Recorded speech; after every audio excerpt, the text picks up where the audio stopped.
नहीं नहीं, 35 ward councillor ही नहीं, बल्कि वहां से ये रिपोर्ट आ रही है संजीव जी कि वहां पर जो स्थानीय जो बड़े नेता हैं टीएमसी के, उनके भी घर को घेरे हुए हैं लोग, बहुत सारे उनके घर पर भी पहुंच जाते हैं कि तुमने जो अभी तक जो किया है पूरा कांड, उसका अब हिसाब दो।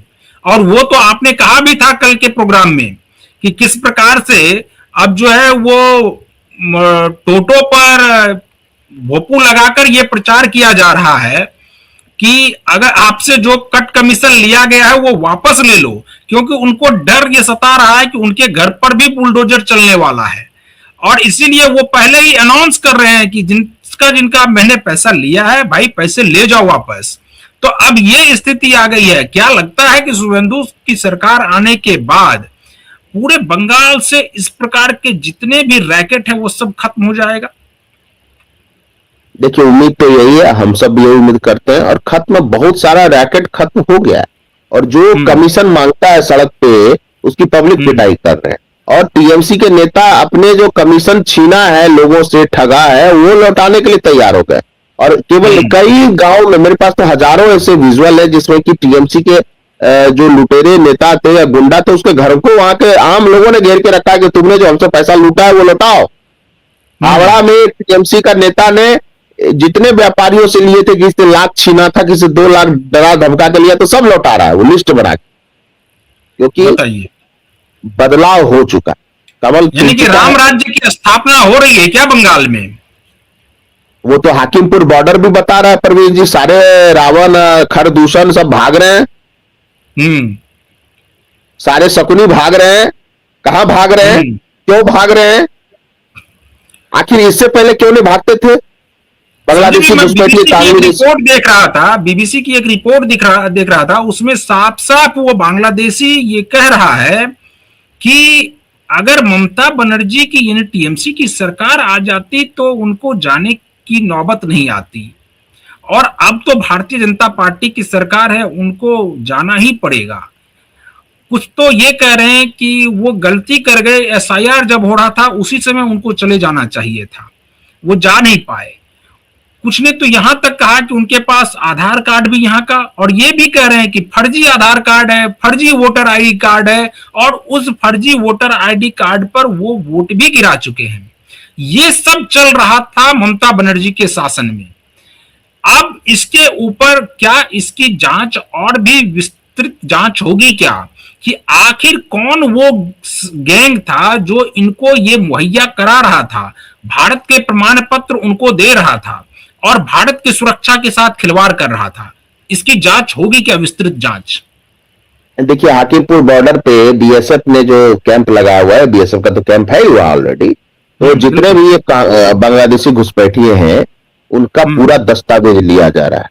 जैसे आधार कार्ड है, पैन कार्ड है, तो वो लिया जा रहा है। अगर उसके पास बांग्लादेश का कोई प्रमाण पत्र है तो वो भी उसका जीरोक्स लिया जा रहा है, ओरिजिनल उनको दे दिया जा रहा है, और फिर वो 4 किलोमीटर का गलियारा है, वहां से उनको बांग्लादेश भेजा जाता है। यानी बीएसएफ के पास एक पूरा डाटा होगा 6 महीने में कि किस जगह का बांग्लादेशी आया और किस जगह बंगाल में बस गया, और कैसे उसने आधार कार्ड, पैन कार्ड और वोटर आईडी प्राप्त कर लिया, और कितने बार उसने वोट दिया। ये सारा डाटा बीएसएफ पेश करेगी, और ये इन विपक्षियों के, इन लेफ्ट लिबरल गैंग के चेहरे पर कड़ा तमाचा होगा, क्योंकि एसआईआर का विरोध कौन कर रहा है? यही विपक्षी दल कर रहा है। और एसआईआर होने के बाद कौन भाग रहा है?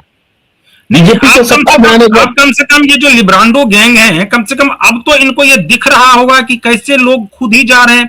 अब तो उसी गैंग का एक और, जिसकी मैं अभी बात भी कर रहा था, कि वो अपनी रिपोर्ट में ये सब दिखा रहा है। इसके बावजूद भी यहाँ के जो हमारे और भी लिब्रांडो सब हैं, उनको आखिर क्यों नहीं दिख रहा है? वो क्यों नहीं इस पर रिपोर्ट कर रहे हैं कि हाँ ये सच में बंगाल में रह रहे थे और अब वो बांग्लादेश जा रहे हैं वापस? ये पहले मांग रहे थे कि सबूत लाओ, कितने बांग्लादेशी हैं, कितने घुसपैठिए को आपने पकड़ा है।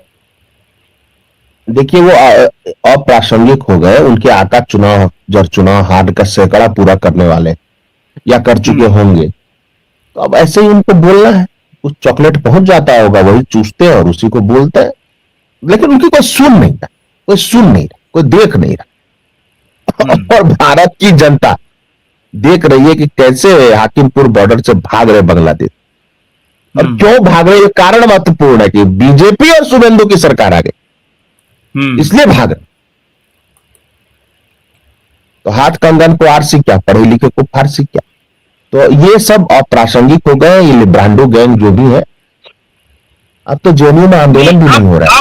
अब आपको लंबे समय से जेएनयू में जो मर्द समाज है जेएनयू का, साड़ी पहनकर और वो मस्कारा लगाकर वो लौंडा नृत्य नहीं कर रहा है जेएनयू कैंपस में लंबे समय से, और बंगाल में हार के बाद भी नहीं कर रहा है। आश्चर्य है।